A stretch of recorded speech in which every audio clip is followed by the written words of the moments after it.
Hey programmers, Alvin here. Right now let's go over LeetCode number 349, intersection of two arrays. In this problem, we're given two arrays as input. What we want to do is find their intersection. In other words, we want to find the elements that are common to both of the arrays. So in this case, we can see that 4 is contained in both of the arrays, as well as 9. And so in this case, what we want to do is just return an array containing those elements 4 and 9. An important detail here is to notice that the output should not contain any duplicates. In other words, if you look at the second array input over here, notice that 9 appears twice and 4 also appears twice, but it's still the case that I only have a single 4 and a single 9 in the output. So just bear that in mind. All right, let's go over the strategy for this one. The best way to solve this would be to use a hash set. So a hash set is going to be a hash data structure. It's similar to a hash map, except that it only contains keys, let's say. The important properties of a hash map we'll utilize here is that a hash map has constant time lookup. Really all of the operations for a hash set are going to be constant time, right? Constant time lookup, insertion, deletion, and so on. Some other properties that will be useful here is the fact that a hash set stores unique items. In other words, if you try to insert the same element twice into a set, it still only appears once.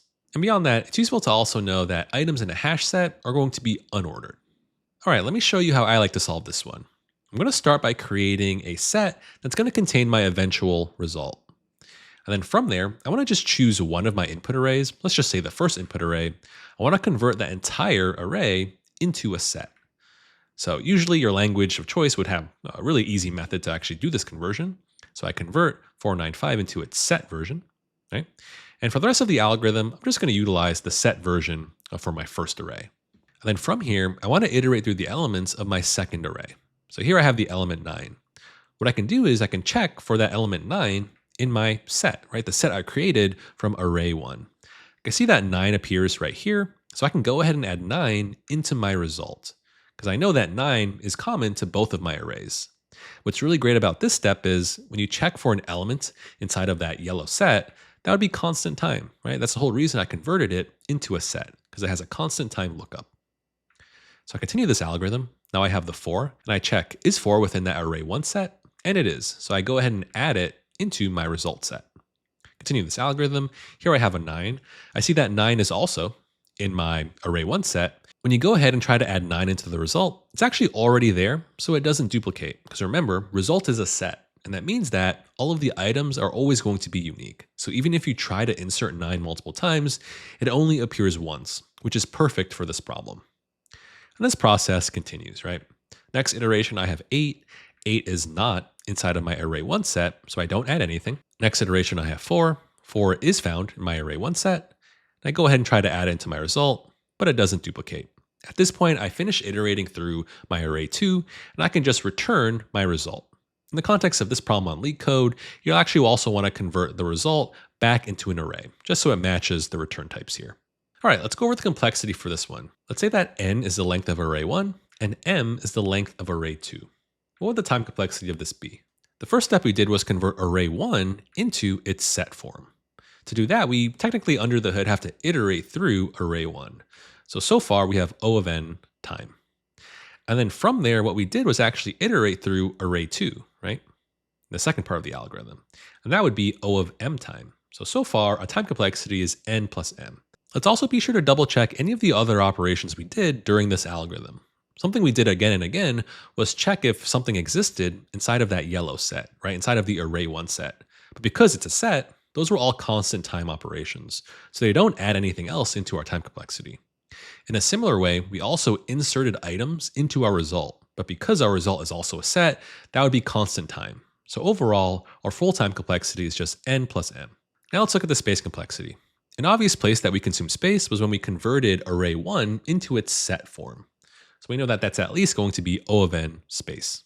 The only other space we consumed comes from the result set.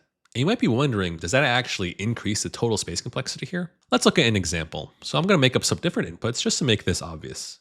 Let's say that our array 1 was just ABC and our array 2 was much longer, right? We'll say ABC all the way maybe through Z. So if we're given these two input arrays, think about what the size of the result set is going to be. Well, because I'm looking for the intersection or the elements common to both arrays, it's really just going to be ABC. Notice that the result set can't be larger than array 1, because of course the result we're looking for is the elements that are common to both arrays. And so that means the extra space consumed by the result set is going to be another n. So this means our space complexity is 2n, which of course can simplify down to just O of n. So that's the way you want to solve this one. Let's go ahead and transition to the code walkthrough now, and I'll even show you some really cool built-in ways that you can solve this problem in Python. So I'll show you 2 ways to implement this one. We'll start with the manual way, and then we'll use some very fancy built-in methods in Python. So like we said on the whiteboard, we'll go ahead and set up some sets. So my result is going to be an empty set. And I'll also create a set out of nums1. So I can say maybe like set1 is equal to set version of nums1. So this will just convert the elements of that list into a set. Great. Now from here, I'm going to iterate through the elements of nums2. So I can say for Ellie in nums2. Great. So because I'm grabbing this element from nums2, I already know that it definitely exists in nums2.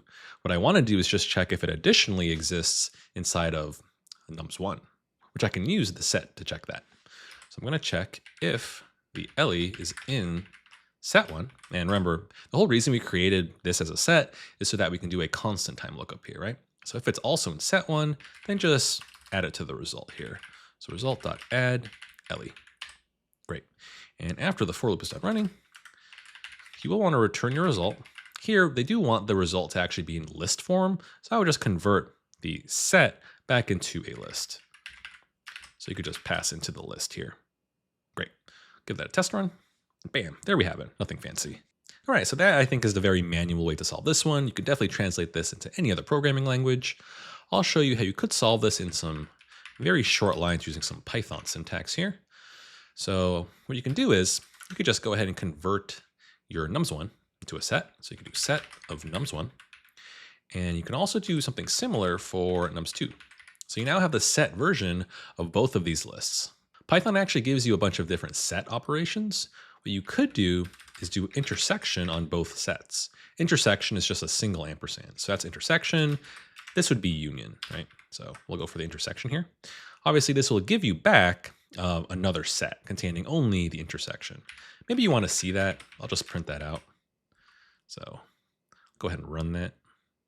Maybe we're learning some new Python stuff here. So looking at my output for the intersection was just the element 2. Looks like my first array had both 1s and 2s, whereas the second array only had 2s. So obviously the intersection is just 2s. Notice that it prints it out as a set because I have the curlies here. What you want to do is just convert that back into a list. So I would just return the list conversion here. And that would just be your one-liner in Python. I hope you found this video helpful. If you enjoy my teaching style, then I think you'll love my full Data Structures and Algorithms course at Structy.net. At Structy.net, I've designed a beginner-friendly DSA course that is way more effective than just grinding LeetCode. The truth is, like you've probably felt, LeetCode is not a great platform for learning algorithms because there's a steep learning curve and the explanations are all over the place. But in my course, I've designed each problem so that it builds on top of the last, so you'll really feel the progression. The best part is, I'll be there to explain each problem using the same clear animations and code walkthroughs that you saw in this video. So if you want to prep for your interviews without the frustrating LeetCode grind, then head to Structy.net. You can start for free today. I'll leave a link in the video description if you're interested. I'll see you there.